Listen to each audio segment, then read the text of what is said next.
Welcome back to our channel. നമ്മൾ desk ഡെക്കോറും അതുപോലെ തന്നെ വേറെ ഡ്രോയിങ്ങിൻ്റെ വീഡിയോ എല്ലാം ചെയ്തിട്ടുണ്ട്. നമ്മൾ ഇന്ന് വന്നേക്കുന്നത് നല്ല കിടിലോ ഒരു വോൾ ഡെക്കോറും ആയിട്ടാണ്. ഇത് കാണാതെ ആരും മിസ്സാക്കി പോയത് നല്ലൊരു കിടക്കാച്ചയായിട്ടാണ്. ഇതിന് നിങ്ങൾക്ക് വേണ്ടത് ഐസ്ക്രീം സ്റ്റിക്കാണ്. ഞാനിത് പറഞ്ഞാൽ നിങ്ങൾക്ക് കൺഫ്യൂഷൻ ആകും. ബെറ്റർ ആയിട്ടുള്ള കാര്യം നിങ്ങളിത് കണ്ടിട്ട് അതുപോലെ നോക്കി ചെയ്യുന്നതാണ്. അതായത് ഞാൻ ഒരു ഹോം തീമിലാണ് ഇത് സെറ്റ് ചെയ്തെടുക്കുന്നത്. നിങ്ങൾക്ക് ഹോം തന്നെ വേണമെന്നില്ല, നിങ്ങൾക്ക് വേണമെന്നുണ്ടെങ്കിൽ ഇഷ്ടമുള്ള പേര് ചൂസ് ചെയ്യുക, എന്നിട്ട് ആ ഒരു തീമിലേക്ക് ഇത് സെറ്റ് ചെയ്ത് അറേഞ്ച് ചെയ്ത് ഒട്ടിച്ചെടുക്കുക. അപ്പോൾ ഞാൻ ഈ ഹോം എന്നുള്ള രീതിയിൽ ആ ഒരു ലെറ്റേഴ്സ് ആ ഒരു രീതിയിൽ ഇത് ഈ കാണിക്കുന്നത് പോലെ നമ്മൾ ഗ്ലൂ ഗൺ വെച്ചിട്ട് ഇങ്ങനെ ഓരോ സ്റ്റിക്ക് ഇങ്ങനെ ഒട്ടിച്ചെടുക്കുക. അതാണ് ഫസ്റ്റ് സ്റ്റെപ്പ് എന്ന് പറയുന്നത്. ഇത് നോക്കിയിട്ട് അതുപോലെ ഒട്ടിച്ചാൽ മതി. നിങ്ങൾ ഒട്ടിച്ച് കഴിഞ്ഞിട്ട് നിങ്ങൾക്ക് ഇതിൻ്റെ ബാക്ക് സൈഡിൽ കുറച്ചുകൂടെ ഉറപ്പ് വേണമെന്നുണ്ടെങ്കിൽ ബാക്ക് സൈഡിലും കൂടെ ഒട്ടിച്ച് കൊടുത്താൽ ഇങ്ങനെ കുറച്ചുകൂടെ ഉറപ്പ് കിട്ടും ഓരോ സ്റ്റിക്കുകൾ.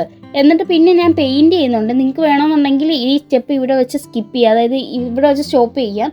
പിന്നെ പെയിൻറ്റ് ചെയ്താൽ കുറച്ചുകൂടെ ഭംഗിയായിരിക്കും, അതുകൊണ്ട് ഞാൻ ചെയ്യുന്നതേ ഉള്ളൂ. ഓരോ ലെറ്റേഴ്സിനും ഓരോ കളർ പെയിൻറ്റാണ് നമ്മൾ എടുക്കുന്നത്.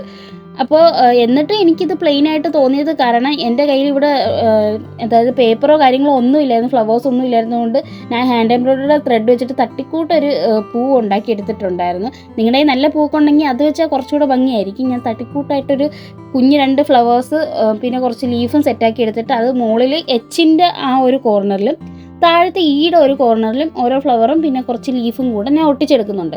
അതുകൂടെ കഴിഞ്ഞപ്പോൾ പരിപാടി കഴിഞ്ഞു. ഇത് കഴിഞ്ഞിട്ട് നമ്മുടെ ബാക്ക് സൈഡിൽ ഇത് വോളിൽ സ്റ്റിക്ക് ഓൺ ചെയ്യാൻ വേണ്ടിയിട്ട് നമ്മൾ ഡബിൾ സൈഡ് ടേപ്പാണ് യൂസ് ചെയ്യുന്നത്. അത് ഞാൻ ഇങ്ങനെ ഓരോ കോർണറിലായിട്ട് ഒട്ടിക്കുന്നുണ്ട്. ഒട്ടിച്ചിട്ട് ഇത് നമ്മൾ വോളിലേക്ക് സ്റ്റിക്ക് ചെയ്ത് കഴിഞ്ഞാൽ പരിപാടി കഴിഞ്ഞു. നല്ല അടിപൊളി ഒരു ഐറ്റമാണ്.